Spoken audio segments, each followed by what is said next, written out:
Hello friends, hi. இன்னைக்கு நம்ம சேனல்ல ராகி இலை அடை எப்படி செய்யறதுன்னு பார்க்கலாம். ராகி இலை அடை எவ்வளோ சாஃப்டாக வந்திருக்குது பாருங்க ஃப்ரெண்ட்ஸ்.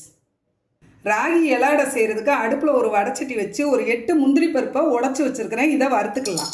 நெய் ஊற்றிக்கலாம். முந்திரி பருப்பை நெய்யில் நல்லா வறுத்தாச்சு. இதை ஒரு கிண்ணத்துக்கு மாற்றிக்கலாம். கொஞ்சமாக நெய் ஊற்றிக்கலாம். 1 கப் தோல் சீவி சக்கரை பூசணி நறுக்கி வச்சிருக்கிறேன். இதை சேர்த்துக்கலாம்.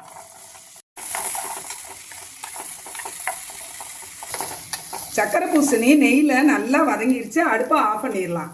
ஆறட்டும். அடுப்பில் ஒரு வடைச்சட்டி வச்சு 1 ஸ்பூன் நெய் ஊற்றிக்கலாம். ராகி மாவு 1 கப் சேர்த்துக்கலாம். 1/4 கப் அரிசி மாவு. அடுப்பை சிம்மில் வச்சு இதை நல்லா வறுத்துக்கலாம்.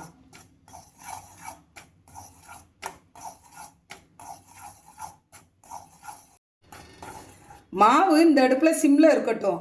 அதுக்குள்ளே நம்ம இன்னொரு அடுப்பில் 1 கப் துருவன வெல்லம் சேர்த்துக்கலாம். ஒரு பாத்திரத்தில் 1 கப் தண்ணி ஊற்றிக்கலாம். அடுப்பை சிம்மில் வச்சு வெல்லத்தை கரைச்சிக்கலாம்.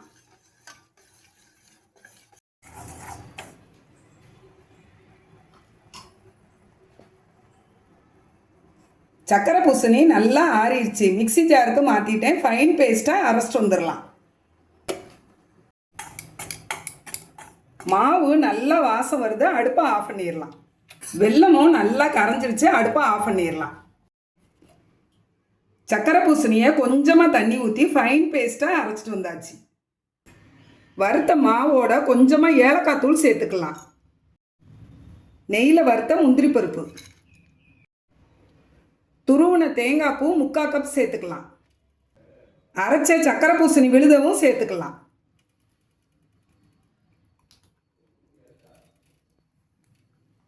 எல்லாத்தையும் நல்லா கலந்துக்கலாம்.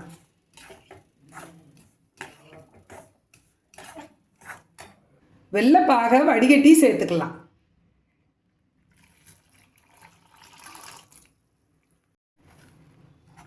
நல்லா கலந்துக்கலாம்.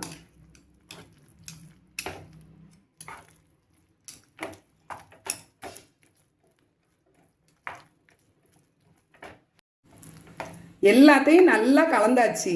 அடுப்பை ஆன் பண்ணி அடுப்பை சிம்மில் வச்சுருக்கிறேன்.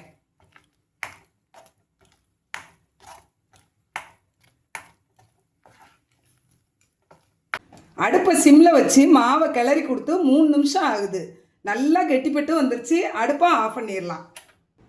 மாவு கை பொறுக்கிற சூடு வந்துருச்சு. கொஞ்சமாக நெய் சேர்த்துக்கலாம்.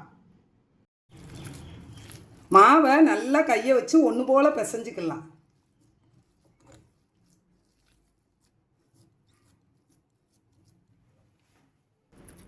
கொஞ்சமாக மாவு எடுத்து கையிலையும் கொஞ்சம் நெய் தடவிக்கிட்டு வாழை இலையிலையும் கொஞ்சமாக நெய் தடவிட்டு இந்த மாதிரி வச்சுக்கலாம்.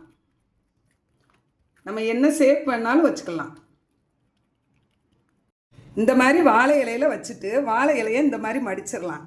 மடிச்சுட்டு இந்த ஓரங்களை லைட்டாக ப்ரெஸ் பண்ணிக்கிடணும். இந்த மாதிரி ப்ரெஸ் பண்ணி எடுத்துக்கிடணும்.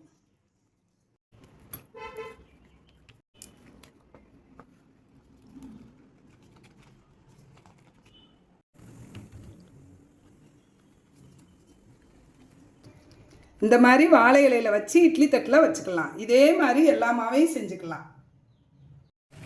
இட்லி பானையில் தண்ணி கொதிச்சுக்கிட்டு இருக்கு. இட்லி தட்டை நம்ம உள்ளே வச்சு இலை அடைய வேக வச்சுக்கலாம்.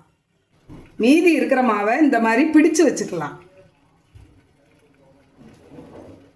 இட்லி பானையை மூடிக்கலாம். அடுப்பை மீடியம் ஃப்ளேமில் வச்சுக்கலாம். அடுப்பை மீடியம் ஃப்ளேமில் வச்சு 10 நிமிஷம் ஆகுது. திறந்து பார்க்கலாம். கொழுக்கட்டை நல்லா சாஃப்டாக வந்துருச்சு. அடுப்பை ஆஃப் பண்ணிடலாம். ராகி இலை அடைய பார்க்கலாம். எவ்வளோ சாஃப்டாக சூப்பராக வந்திருக்குது பாருங்கள் ஃப்ரெண்ட்ஸ். கிட்ஸுக்கு லீவ் விட்டாச்சு.